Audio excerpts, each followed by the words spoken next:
Day students, learners and friends, class 12 theme 3 kinship caste and class का last topic हम इस tutorial में ले रहे हैं, चैप्टर टेक्स्ट एक्सप्लेनेशन ट्यूटोरियल में। और वो है डायनेमिक टेक्स्ट। डायनेमिक का मतलब होता है कि जो चीज़ मूविंग हो, जिसमें प्रोग्रेशन बना हो, है ना। मतलब इसका अपोजिट होता है स्टैटिक, जो एक जगह टिक गया, उसमें कुछ भी नया ऐड नहीं हो सकता, ना आगे वो मूव कर सकती है चीज़, बस जैसा है वैसा ही है। उसका अपोजिट होता है डायनेमिक। तो महाभारत ग्रंथ को डायनेमिक टेक्स्ट कहा गया है, मतलब इसके डिफरेंट एक्सप्लेनेशंस, इंटरप्रिटेशंस, एडिशंस, लोग अपने अपने ढंग से इसको मतलब इसको समझते हैं, लोगों को सुनाते हैं, इसके स्पष्टीकरण देते हैं, कहानियों को रिटेलिंग होती है, क्वेश्चंस रेज होते हैं, डिस्कशंस होते हैं, सही है गलत है, ये सारी बातें होती हैं। तो चर्चा का विषय रहता है, इसलिए डायनेमिक टेक्स्ट कहा गया है।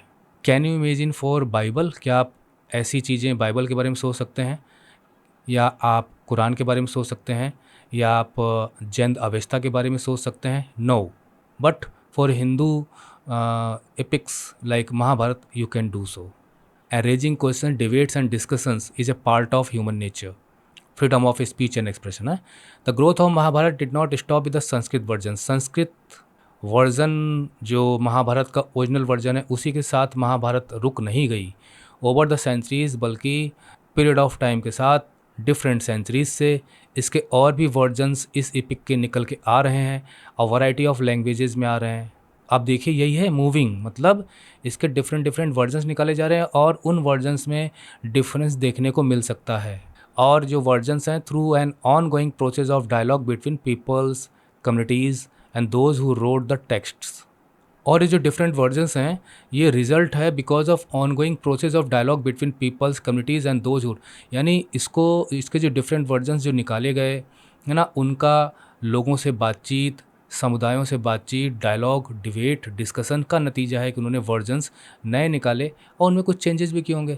Several stories that originated in a specific region. अब उदाहरण के लिए जो पीपल्स यहाँ शब्द आया है ना, it is of different different regions, है ना। तो अब कई कहानियाँ ऐसी हैं जो अलग अलग क्षेत्रों में महाभारत से रिलेटेड प्रचलित रही होंगी, circulated among a certain people found their way into the epic. तो पता चला कि इसका जो तमिल वर्जन निकाला गया, तो अब तमिलनाडु या तमिलक्कम क्षेत्र में महाभारत को लेकर जो कहानियाँ प्रचलित रही होंगी, जब इसका वर्जन निकाला गया होगा तो उनको शामिल कर दिया गया होगा। This is called moving and dynamic text. तो किसी विशेष रीजन में जो स्टोरीज़ थी, कुछ खास लोगों के बीच में जो स्टोरीज प्रचलित रही होंगी, है ना, उन सब का मतलब जो जो लेखक है ना, थोड़ा सा मेहनत करता है, वो पता करने की कोशिश करता है कि वहाँ पे महाभारत को लेके क्या क्या मतलब स्टोरीज प्रचलित है, तो फिर उनको शामिल किया गया एपिक में, वो हिस्सा बन गई उस वर्जन के एपिक में। है मेन तो संस्कृत है। एट द सेम टाइम, साथ ही साथ the central story of the epic was often रीटोल्ड।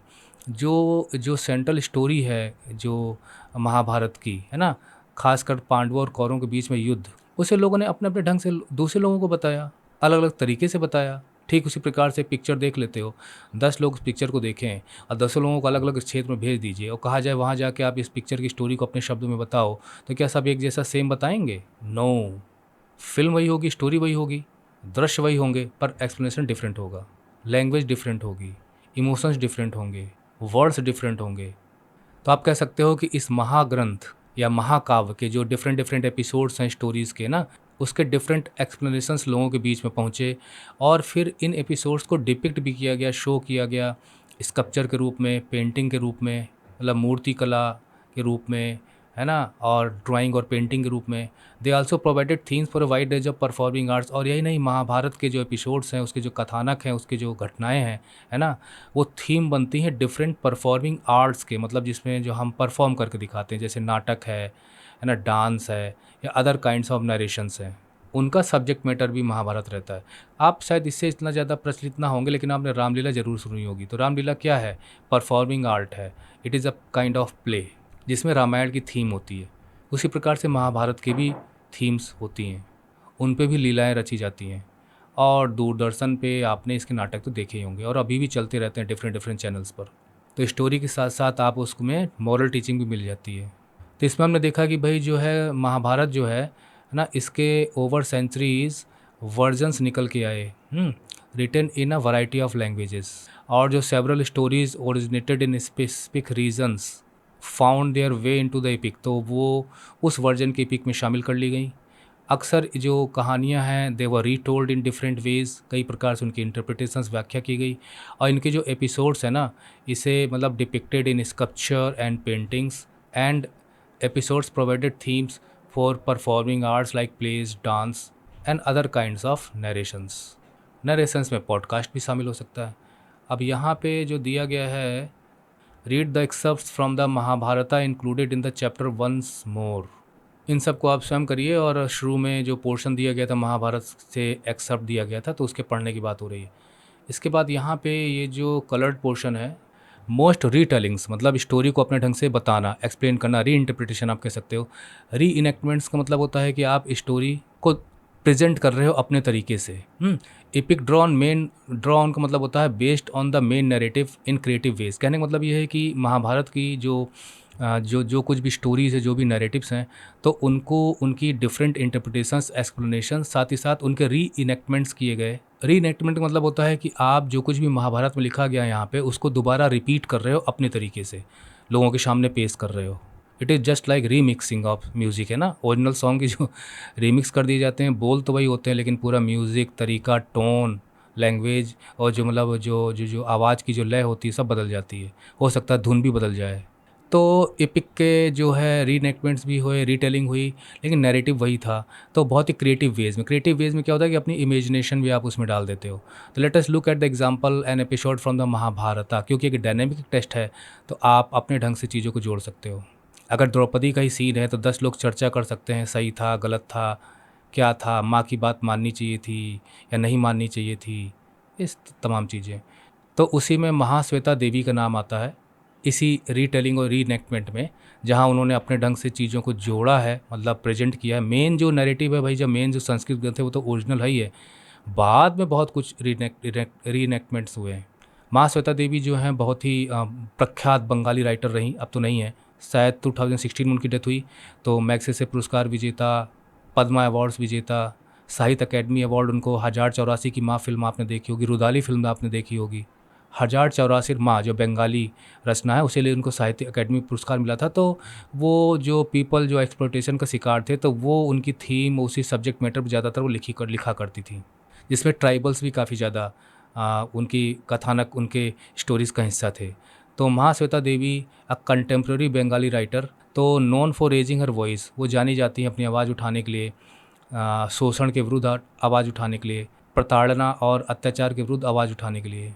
In this particular instance, यहाँ जो आपको महाश्वेता देवी का जो इंस्टेंस दिया गया है, she works out alternative possibilities from the main story of the Mahabharat. Mahabharat में मेन स्टोरी में से एक हिस्सा उन्होंने उठाया और अपनी खुद की एक वहाँ पे संभावना व्यक्त की कि भी ऐसा भी हो सकता है। That is alternative possibilities. जो महाभारत में नहीं लिखा गया है उनका खुद का क्रिएटिव वे है। This is creative way of presentation. This is called retelling and reenactment and draws attention to question on which the Sanskrit text is silent. तो जो मेन संस्कृत टेक्स्ट है उस एपिसोड पे जो क्वेश्चंस रेज होते हैं उनमें वो साइलेंट है, मतलब उसका जवाब उस ग्रंथ में नहीं है। वो भी हम आगे देखेंगे कि क्या एपिसोड है और क्या क्वेश्चन है। इस पर जो संस्कृत ग्रंथ है वो मौन है, जवाब देता ही नहीं है। ये सब मूविंग डायनेमिक टेक्स्ट इसीलिए कहा गया है कि हम पे निर्भर है कि हम उसका जवाब निकालें, सोचें उस पर। The Sanskrit text describes how Duryodhana, तो उसमें संस्कृत टेक्स्ट में जो लिखा है कि किस प्रकार से दुर्योधन जो है प्लॉटिंग करता है और पांडवों को मारने की, और उन्हें फिर इनवाइट करता है कि वो उसके स्पेशली प्रिपेयर्ड घर पे रहें। इसे लक्षागृह वाला इंसिडेंट कहा गया है ना, जहाँ वो पांडवों को बुलाते हैं महल में रहने के लिए, और जो महल होता है वो लैक का बना होता है ना। आप लैक जानते हैं कि उसको आग लगा दो तो वो फिर वो वहाँ से लिक्विड फॉर्म में कन्वर्ट होकर गिरना शुरू हो जाता है।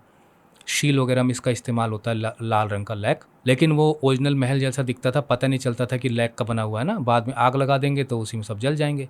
तो वो प्लॉटिंग थी इसकी, which he plan to set on fire, की बाद में रात में उसमें आग लगा दी जाएगी।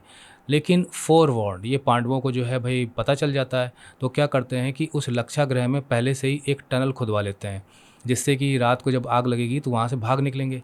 तो कुंती जो है वो एक भोज का आयोजन करती है उसी महल में, जहाँ उनको रहने के लिए वो महल दिया गया था। वाइल मोस्ट ऑफ द इन्विटीज़ वर ब्राह्मणास, तो भाई उसमें ब्राह्मणों को ही बुलाया जाता है। लेकिन उसमें एक निषाद वुमन आ जाती है, आप कह सकते हो कि निषादी आ जाती है, और अपने 5 बेटों के साथ वहाँ आ जाती। अब ये डेस्टिनी कर सकते हो, नियति कह सकते हो, कुछ भी कह सकते हो, लेकिन ये तो तय है कि भाई जो ब्राह्मण है और जो निषादी है उनमें अंतर तो कुंती ने देख लिया होगा। When they were saturated with drink and fell off sleep. लेकिन जब वो, वही देखिए निषाद लोग हैं तो भाई अल्कोहल वगैरह पीना चलता होगा, तो पी कर मस्त होके जब वो सो गए, वो निषादी उसके 5 बेटों, द पांडवाज स्केट, तो पांडवा वहाँ से भाग खड़े हुए। इसका मतलब इन्होंने अब पूरी जो पांडवाज की प्लानिंग थी, है ना, कि हम भाग खड़े होंगे, तो ये निषादी को भी भगा सकते थे, उसके बच्चों को भी भगा सकते थे, पर ऐसा उन्होंने नहीं किया।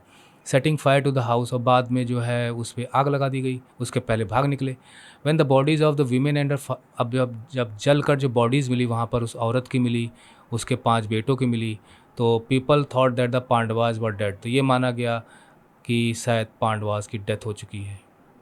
अब ये जो एपिसोड है, जो प्रसंग है, इस पर महाश्वेता देवी ने अपना ही एक इनेक्टमेंट दिया है। इन हर शॉर्ट स्टोरी टाइटल कुंती और निषादी, उन्होंने एक छोटी कहानी लिखी जिसका नाम है कुंती और निषादी। कुंती और निषादी के बीच, कुंती और निषादी के बीच में वो dialogue. Mahasweta Devi takes up the narrative from where the Mahabharata ends, the Mahabharata में ये जो प्रसंग जहाँ पे ख़त्म होता है, महाश्वेता देवी उसे वहाँ से आगे बढ़ाती हैं। She sets the story in a forest, वो जंगल में अपनी कहानी शुरू करती हैं, जहाँ पे कुंती रिटायर होकर चली जाती है अपने जीवन के अंतिम समय में। युद्ध के बाद ख़त्म होने के बाद जब उसे लगता है कि अब मुझे जंगल की तरफ जाना चाहिए, क्योंकि भाई देखिए डायडेक्टिक सेक्शन में लिखा है कि भाई एक उम्र के बाद जो है वो वैराग्य अपना लेना चाहिए, जंगलों में जाके जीवन जीना चाहिए दुनिया से दूर, और ऐसा महाभारत में भी लिखा गया है। तो वहाँ पे है Kunti now has time to reflect on her past, तो कुंती के पास अब समय है ना, वो महल वगैरह सब छोड़ के चली जाती है, तो अपने बीते जीवन पे फिर वो सोच विचार करती है, रिफ्लेक्ट करती है, अपने अतीत के बारे में सोचने के लिए अब उसके पास समय है। एंड ऑफन कन्फेसेस, और अपनी मतलब खुद ही से कन्फेस भी करती है, स्वीकार भी करती है कि वॉट सी रिगार्ड्स और फीलिंग्स, कहाँ कहाँ वो असफल रही, कहाँ कहाँ उसने गलत काम किए। टॉकिंग विद द अर्थ, और वो पृथ्वी से बात करती दिखाई गई है, जैसे पृथ्वी से बातचीत कर रही हो, अपनी बातों को रख रही हो कि हे पृथ्वी माँ।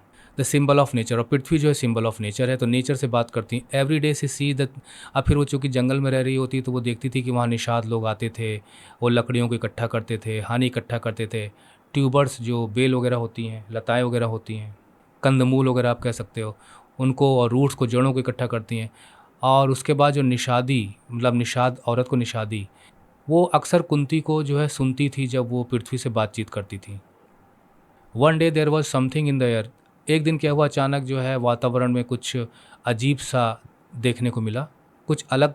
The animals were fleeing the forest, क्योंकि जानवर भाग रहे थे जंगलों से। कुंती ने देखा कि निषादी जो थी वो उसे देख रही थी। एंड वॉज स्टार्टल्ड, वो भौचक्की रह गई, आश्चर्यचकित थी। When she spoke to her, कि निषादी ने भी उससे कुछ बोला। And asked if she remembered the house of lac, क्या उसे याद है कि जो लैक का जो लक्षागृह बनाया गया था, घर बनाया गया था, क्या उसके बारे में उसे याद है अभी, क्योंकि वो तो अपने पास्ट के बारे में रिफ्लेक्शन कर रही है। यस, कुंती ने कहा हाँ, शी डिड, उसे याद है। Did she remember a certain elderly Nishadi, क्या उसे एक बड़ी निषादी औरत के बारे में ध्यान है जिसकी उम्र दराज औरत थी, और उसके 5 बेटों के बारे में याद है जो उसके 5 जवान बेटे थे। And that she had serve them wine, और उसने उन्हें शराब पिला दी थी, तब तक पिलाया जब तक कि वो बेहोश नहीं हो गए। Oh my God. While she escaped with her own sons, और जबकि कुंती अपने बेटों के साथ वहाँ से भाग खड़ी हुई थी और वो सब जल गए थे। दैट निषादी, कि जिस निषादी की तुम बातचीत कर रही हो, नॉट यू, क्या तुम वही तो नहीं हो? कुंती एक्सक्लेम, कुंती मतलब वो उससे आश्चर्य में पूछती है। द निषादी रिप्लाइड, निषादी जवाब देती है कि वो जो वुमेन थी जो मारी गई थी, उसकी मदर इन लॉ थी, उसकी सास थी। She added that while Kunti had been reflecting on her past, तो उसने मतलब ये भी कहा कि कुंती जब पृथ्वी से बातचीत करती थी और अपने बीते हुए जीवन के बारे में सोच विचार करती थी, not once did she remember the 6 innocent lives that were lost, एक बार भी उन्होंने उन 6 निर्दोष लोगों के जीवन जिनका खत्म हो गया था जीवन, उनके बारे में नहीं उसने सोचा, कुंती ने। क्योंकि निषादी जो है ना अक्सर सुना करती थी जब वो पृथ्वी से बातचीत करती थी, तो उन्होंने सुना होगा निषादी ने कि एक बार भी लक्षाग्रह वाली घटना का जिक्र ही नहीं किया, याद ही नहीं किया। और उनका जीवन इसलिए गया था because she had wanted to save herself, क्योंकि वो खुद कुंती जो है अपने बेटों को बचाना चाहती थी और अपने खुद को बचाना चाहती थी। और जब वो बातचीत कर ही रहे थे, द फ्लेम्स ड्रू नियरर, तो जंगल में दरअसल आग लग गई थी, तो वो जो आग की ज्वालाएं और नज़दीक आ रही थी। निषादी स्केप टू सेफ्टी, निषादी तो भाग के वहाँ से अपने को बचा ले गई, लेकिन कुंती वहीं खड़ी रह गई। यहीं पर स्टोरी खत्म है, और क्वेश्चन आंसर सब कुछ आपको मिल जाएंगे हमारी वेबसाइट पे। लेकिन यहाँ मैं एक्स्ट्रा आपको बता दूँ कि वास्तव में कुंती वहाँ अकेली नहीं थी, कुंती थे, धृतराष्ट्र थे, और गांधारी भी वहीं पे थी।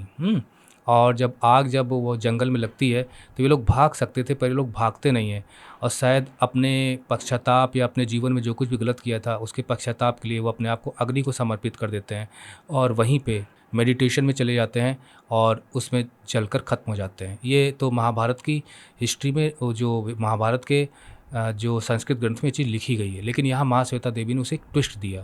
That is why it is called a dynamic text. इसलिए रियल में आप ढूंढोगे तो आप देखोगे कुंती की डेथ जो है वो इसी अग्नि में जलने से हुई थी जंगल में। Okay, ending the tutorial. Bye bye, study well and take care.